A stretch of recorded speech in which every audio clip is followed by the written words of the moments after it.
अस्सलाम वालेकुम गाइस, कैसे हैं? उम्मीद है आप सब ठीक ठाक होंगे और अल्हम्दुलिल्लाह मैं भी ठीक ठाक हूँ। तो आज की इस वीडियो में बात करते हैं जितने भी एफएससी के स्टूडेंट्स हैं जिन्होंने एफएससी कंप्लीट की है या कर रहे हैं इस साल। तो आप लोगों ने क्या करना है, सिंपली ओपन डोर स्कॉलरशिप पे अप्लाई करना है इस साल। तो अभी इस वीडियो में मैं अभी तो खैर स्कॉलरशिप ओपन हुई नहीं है, कुछ ही हफ्तों बाद ओपन हो जाएगी। तो अभी मैं आप लोगों को डॉक्यूमेंट्स बताता हूँ जो बैचलर्स के लिए रिक्वायर्ड होते हैं अप्लाई करने के लिए। अच्छा, तो सबसे पहला और जो इम्पोर्टेंट डॉक्यूमेंट है वो है आपकी डिग्री और आपकी ट्रांसक्रिप्ट। अगर आपकी डिग्री कंप्लीट नहीं है, यानी आपको सर्टिफिकेट नहीं मिली है एफएससी की, तो मसला नहीं है, आप फिर भी अप्लाई कर सकते हैं, लेकिन आपको एक होप सर्टिफिकेट बनवाना होगा। और ट्रांसक्रिप्ट अगर आपके पास से फ़र्स्ट ईयर की है तो आप उसी को अपलोड कर सकते हैं, सेकेंड ईयर की आप होप सर्टिफिकेट अपलोड कर दें, ठीक है। ये तो बेसिक हो गई। उसके बाद आपको एक चाहिए मोटिवेशन लेटर। मोटिवेशन लेटर आपको पता है आपने ख़ुद लिखना होता है। उसमें मोटिवेशन लेटर का ये होता है कि इन्होंने 4 क्वेश्चंस दिए होते हैं, आपने ऐसे ख़ुद से पेज में नहीं लिखना है, ये अपना एक सेक्शन देते हैं, प्रोवाइड करते हैं, जिसमें आपने मोटिवेशन लेटर लिखना होता है। तो उसमें पहला क्वेश्चन जो होता है वो ये होता है कि आप रशिया क्यों आना चाहते हैं। उसके बाद आप फ्यूचर का क्या प्लान है आपका, और आप ये जो फील्ड सेलेक्ट कर रहे हैं क्यों कर रहे हैं। तो इस टाइप के 4 क्वेश्चंस होते हैं, आपने उनको आंसर करना है। उसके बाद आप अलग से एक पेज में भी मोटिवेशन लेटर या स्टेटमेंट ऑफ पर्पस आप अलग से लिख सकते हैं, जिसे आप अपने एजुकेशनल डॉक्यूमेंट का जो सेक्शन होता है उसमें अपलोड करेंगे। लेकिन एक सेक्शन मैंडेटरी है जो मैंने आपको पहले बताया, जिसमें 4 क्वेश्चन होते हैं, वो मैंडेटरी है, वो आपने हर हाल में फ़िल करना है।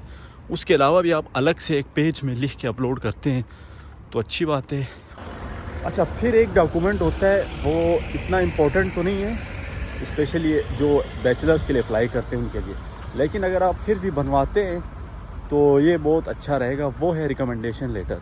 आपने 2 रिकमेंडेशन लेटर्स बनवाने हैं अपने किसी भी प्रोफेसर से, या असिस्टेंट प्रोफेसर या एसोसिएट जो भी होता है उससे, क्योंकि इससे ये होगा कि आपको कोई प्रोफेसर रिकमेंड कर रहे हैं तो ये एक अच्छी बात होती है। बाकी मास्टर्स में जो अप्लाई कर रहे हैं उनके लिए तो ये लाजमी है, और बैचलर्स के लिए अगर आपके पास नहीं है तो मसला नहीं है, ना बनवाएं, लेकिन बनवाते हैं तो अच्छी बात है। बाद एक डॉक्यूमेंट्स होता है वो है थीसिस। देखें, थीसिस के हवाले से मेरी लास्ट वीडियो में काफ़ी स्टूडेंट्स कंफ्यूज थे। थीसिस आप कह सकते हैं फाइनल ईयर प्रोजेक्ट में जो आप थीसिस लिखते हैं वही है, वो आपने अपलोड करने हैं, उसके अलग नंबर होते हैं। अगर आप बैचलर्स में अप्लाई कर रहे हैं तो ज़ाहिर है आपने थीसिस नहीं लिखे तो आपने घबराना नहीं, आपके पास ये सेक्शन आएगा ही नहीं, और आपने इसकी जगह को खाली रखने। लेकिन अगर ये सेक्शन आपके पास भी ओपन हो जाता है तो आपने इसकी जगह में कोई प्रोजेक्ट जो आपने एफएससी में किया हो वो अपलोड करना है, क्योंकि ओपन डोर्स में यही होता है कि हर सेक्शन के जो जगह उन्होंने दी होती है डॉक्यूमेंट्स अपलोड करने की, उसके नंबर होते हैं। तो अगर आपने थीसिस नहीं लिखे प्रोजेक्ट के तो मसला नहीं है, आप कोई फाइनल ईयर प्रोजेक्ट या कोई प्रोजेक्ट कर ले छोटा सा, उसकी कोई रिपोर्ट वगैरह अपलोड कर लें, इससे आपको नंबर मिलेंगे। अच्छा, फिर एक डॉक्यूमेंट है वो है सर्टिफिकेट्स। सर्टिफिकेट्स आप कहीं से भी बनवा सकते हैं, आपको पता है, फेक भी बनवा लें, लेकिन बनाएं ऐसे बनाएं कि लगे कि रियल है, ठीक है। और सर्टिफिकेट्स आपने सोशल वेलफेयर की सर्टिफिकेट्स बनवानी है। उसके बाद अगर आपने कोई ऑनलाइन कोर्स किया हुआ है तो उसके बनवा लें। ये एफएससी वालों की बात कर रहा हूँ जो बैचलर्स में अप्लाई कर रहे हैं। तो इस टाइप के डिफरेंट सर्टिफिकेट्स आप बनवा लें, यूनिवर्सिटी अपनी कॉलेज से कहीं से भी बनवा लें, और वो भी अपलोड करने होते हैं, उसके भी पॉइंट्स होते हैं। अच्छा, वैसे तो ओपन डोर स्कॉलरशिप में आइल्स की ज़रूरत नहीं है।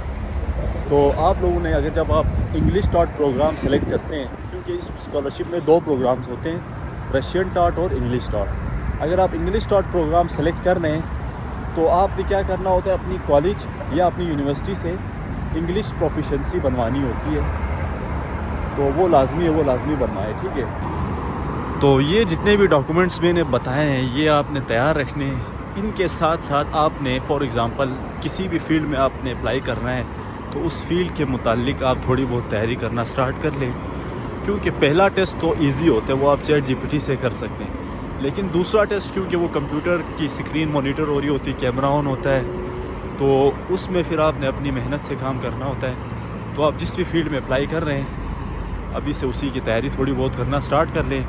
इनकी वेबसाइट में मॉडल पेपर्स भी होते आप उनसे अंदाज़ा भी लगा सकते हैं कि किस टाइप के पेपर होंगे। बाकी डिटेल्स इंशाल्लाह जब स्कॉलरशिप ओपन होगी तो मैं बता दूंगा आप लोगों को, लेकिन तब तक के लिए आपने क्या करना है, ये सारे डॉक्यूमेंट्स रेडी रखने हैं और अप्लाई करने के लिए तैयार हो जाना है।